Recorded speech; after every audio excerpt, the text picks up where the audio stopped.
Hey there, nerdy goblins. I am the Goblin King, and this week for the movie review, I bring you tidings of great joy. Well, great joy for me anyway. For this week, I finally got to see The Batman, and I can honestly say this.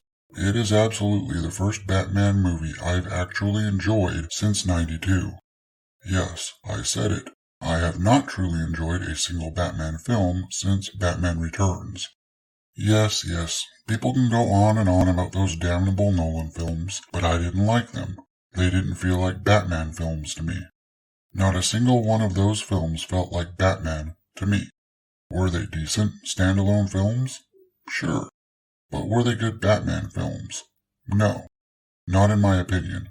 I think that if people honestly ask themselves that question, instead of getting caught up in all the hype and Heath Ledger's death and all, they'd probably come to the same conclusions as me. I could be wrong though, and I'm more than willing to be in the minority on this one. Films, as most art forms, are generally subjective after all. I just always felt like Nolan didn't understand Batman or these other characters is all. Now, I measure whether or not I enjoy a movie based upon how I react to it after it ends. Probably like most people. If I'm excited and I want to talk about it and discuss it and all after I walk out, it's a good bet that I enjoyed that film. If, however, I walk out of a film and I'm more contemplative and quiet and cold, then I didn't like it. Usually, I'm trying to figure out whether or not I liked it, and if I have to ask myself that question, then the answer is usually that I couldn't stand it. That's how it was back in 2005, walking out of the IMAX theater where I saw Batman Begins. I saw the other two when they came out on video because, after that first one, I wasn't going to pay theater money to see them. Due to the utter disappointment that Batman films had been for me since '92, I did not go into this film with high expectations at all. I also didn't go into it unbiased, both due to my aforementioned disappointment in previous entries, and because I'd seen several other YouTubers' reviews on this film. So I guess saying that I didn't have high expectations was a bit of an understatement. I'll say that my expectations were actually pretty damned low when you take everything into consideration. However, I wound up being pleasantly surprised. So this film takes place in the third year of Batman's career. He's already got an established relationship with Jim Gordon, and he's basically been being a street-level hero for a couple of years. He's a bit more brash, he's got some control issues, as far as his emotions go, and he's basically consumed by vengeance and the Batman persona at this point, which is actually something I rather enjoyed seeing portrayed. There was actually an acknowledgement of that with a seemingly throwaway line toward the end of the movie, but I'll get into that in a few. So Batman's been called in to look over the murder of the mayor by Jim Gordon because the killer, calling himself the Riddler, actually left a little present directly addressed to the Bat. The Riddler continues to kill high-profile targets in unusual ways as Batman attempts to assemble the clues and deduce the killer's identity while getting drawn into a 20-year-old conspiracy. So, I think it's time I tried to elaborate a little more on what I enjoyed about the film and why I enjoyed it. Let's start off with the easy stuff first, I guess. I actually enjoyed Robert Pattinson's performance as the Batman. Now, I definitely liked Affleck's take on an older, more experienced Batman, for sure. But I do like how raw Pattinson's performance as the Bat was. I also loved that Batman was really what we were seeing in this film. There wasn't a lot of actual Bruce Wayne in this movie at all. I said a minute ago that I was going to elaborate on a line as well.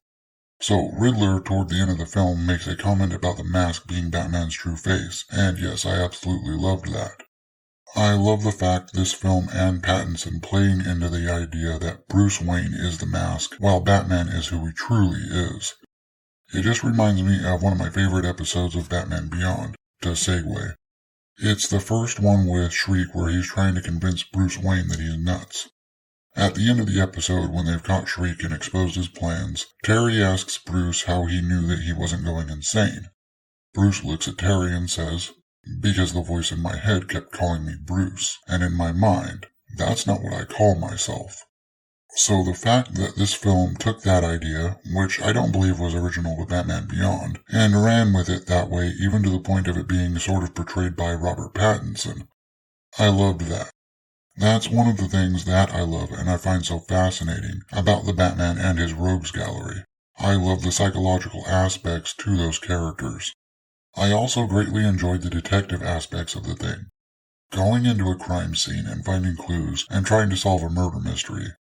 I've honestly been saying for years now that I wanted to see a film or TV series that really focused on that aspect of the Batman mythos. I wasn't really disappointed either. On the other hand, I feel like Battinson needs a Batman voice. Not like Bale's, that one sucked sweaty balls. Something more along the lines of Kevin Conroy's Batman voice. Hearing that sort of soft-spoken voice coming from under that cowl was just a little for me. Zoe Kravitz, I suppose, did fine as Catwoman. She definitely had certain aspects of the cat down pretty well, to my mind. She actually reminded me a lot of the Year One Catwoman. I believe it was Year One, where Catwoman starts off as a prostitute. I was never into that particular book, mind you, but Zoe Kravitz's Catwoman definitely had that feel to me, which I guess is what everyone was going for. Oh, and as an aside, the line about the bat and the cat having a nice ring to it?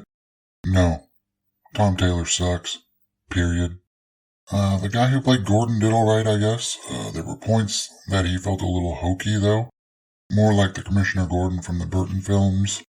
That is one of the few things Nolan got right, I think, was Gordon.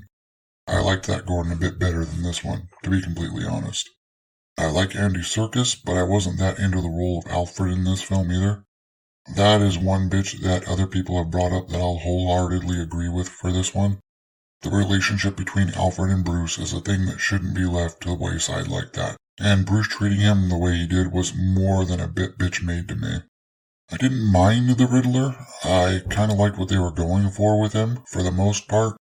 That bit at the end was a bit too Joker, though, to my mind. The costuming choice was a little too on the Zodiac's nose for my tastes, but at least it wasn't this. Colin Farrell felt a little bit wasted here. Part of Colin's whole thing is his ruggedly handsome looks and his accent. You get rid of both of those things by making him unrecognizable, and he's a bit wasted, to my mind. His performance was damn good, though. If I didn't know ahead of time that was Farrell, I wouldn't have had a clue. There was some other stuff too, but I don't want to get so deep into things that I'm spoiling it for people that haven't had a chance to see it.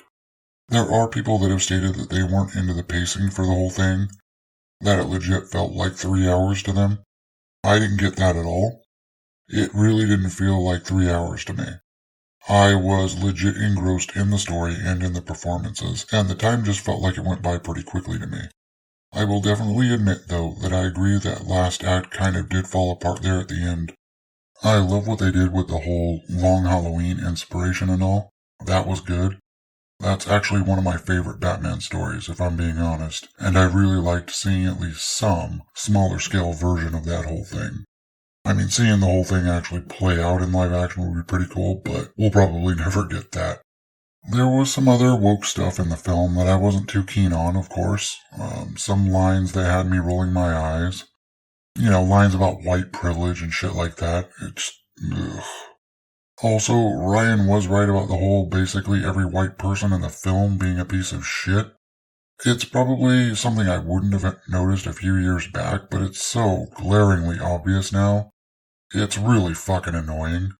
I mean, that's the exact reason I stopped watching Black Lightning before the first season even ended. That and it was just another terrible woke CW show, but, you know, that was before I knew what woke really was at that point. I just knew it wasn't for me, so I stopped watching it. My only other bitch was Batman wasn't quite Batman enough. I know it's early in his career and all, but damn. Marching right through doors and shit. Also that thing at the very beginning where he just strides out of the shadows. Nah.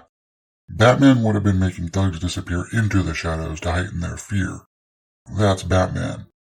Obviously it's got its issues, but overall this was a decent Batman film in my opinion. I mean, some people have come out and stated that you shouldn't be watching it at all because it does contain wokeness.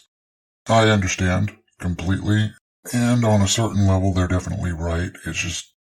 Anyway, you don't have to agree, but I'd definitely give this one a watch. As I stated, it's the first one I've liked since '92. All wokeness aside, this was an enjoyable Batman film. Tell me what you thought in that handy section down below. While you're down there, if you like what I'm doing, join the Viridian Horde by crushing those like and subscribe buttons. I appreciate all of you who are putting up with me and watching me. Thank you. I'll see you all tomorrow with another pop culture beatdown and an anime review. See you then. Lates.